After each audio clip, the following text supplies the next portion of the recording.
ফ্র্যাঞ্চাইজিরা probably 15, 16, 18 কোটি 20 কোটি টাকা পর্যন্ত একটা সময় খরচ করে। ইন রিটার্ন তারা কি পাচ্ছে? আপনি আজকে আইপিএল বা অন্য বড় বড় লিগে চাইলেই কিন্তু যে টিম কিনে নিতে পারবেন না। ফাইন্যান্সিয়ালি ফ্র্যাঞ্চাইজিদের জন্য plus even for the players এর একটা সিস্টেমের মধ্যে আনতে হবে, সো দ্যাট ইন রিটার্ন যে প্রত্যেকটা ফ্র্যাঞ্চাইজি, আমি এটা নিয়ে বিভিন্ন টাইমে বিভিন্ন সময়ে বলেছি যে ফ্র্যাঞ্চাইজিরা প্রবলি 15, 16, 18 কোটি 20 কোটি টাকা পর্যন্ত একটা সময় খরচ করে। ইন রিটার্ন তারা কি পাচ্ছে? Probably 90% is loss for that. একটা ফ্র্যাঞ্চাইজি তো 1 বছর 2 বছর for the love of the game এই জিনিসটা কন্টিনিউ করতে পারতে হবে। ইভেনচুয়ালি আপনি যখন একটা বড় কর্পোরেট আসবে, ওরা কিন্তু ব্যালেন্স শিটই দেখবে।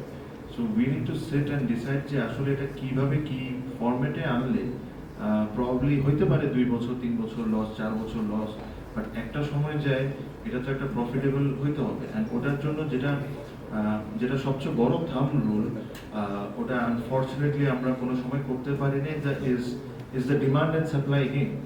আপনি যদি পৃথিবীতে যে সাকসেসফুল টিমগুলা, ওরা কিন্তু এই জায়গাটাই সবচেয়ে বেশি ইম্পর্টেন্স দেয়, is the demand and supply. আপনি আজকে আইপিএল বা অন্য বড় বড় লিগে চাইলেই কিন্তু যে টিম কিনে নিতে পারবেন না। আপনার you have to wait certain years, আর অনেক কষ্ট করে যদি কেউ বিক্রি করতে চায় তাহলে হয়তো বা সার্টেন পার্সেন্টেজ আপনি কিনতে পারেন। বাট আনফর্চুনেটলি বাংলাদেশে কালকে ঘুম থেকে উঠেও আপনি একটা বিপিএল টিম কিনতে পারবেন। তো এই ডিমান্ডের সাপ্লাই যদি না থাকে, তো এটা চাহিদা তো কোনোদিন বাড়বে না। এই জিনিসটাকে আমাদের সামহাও, ওই যে এটা আমরা কখন করতে পারবো, যখন আমাদের কাছে 6টা টপ ফ্র্যাঞ্চাইজি থাকবে যারা is ready to invest in Bangladesh cricket for 10 years. তখন প্রবলি অন দ্য 6th ইয়ার যদি 7 নাম্বার ফ্র্যাঞ্চাইজ আমরা ইন্ট্রোডিউস করতে চাই, মেবি তখন ওর ভ্যালুটা বাড়বে। এটাই আপনি যদি দেখেন, that's the economic of it. তো ডিমান্ড অ্যান্ড সাপ্লাই আমরা কোনো সময় এই জিনিসটা মেনটেনই করতে পারিনি। আসলে যে আমি এই সিদ্ধান্ত নিবও না যে আমি যে টাইমলাইন আমাকে কভার করে না, ওরকম কোনো সিদ্ধান্ত আমি নিব না।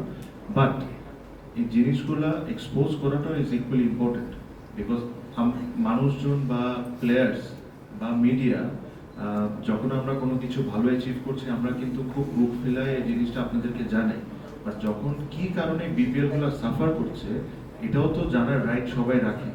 এটা লুকাচুরি করার তো গেম না। আমার কাছে মনে হয় উই আর অ্যান অর্গানাইজেশন, আর এই অর্গানাইজেশনকে বাংলাদেশের প্রত্যেকটা মানুষ ওন করে।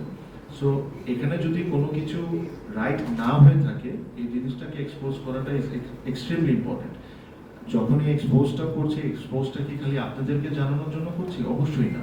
এই এক্সপোজটা করছি পরবর্তী যারা বোর্ডে আসবে, তখন তারা এটা জানতে পারবে যে what has happen and what has not.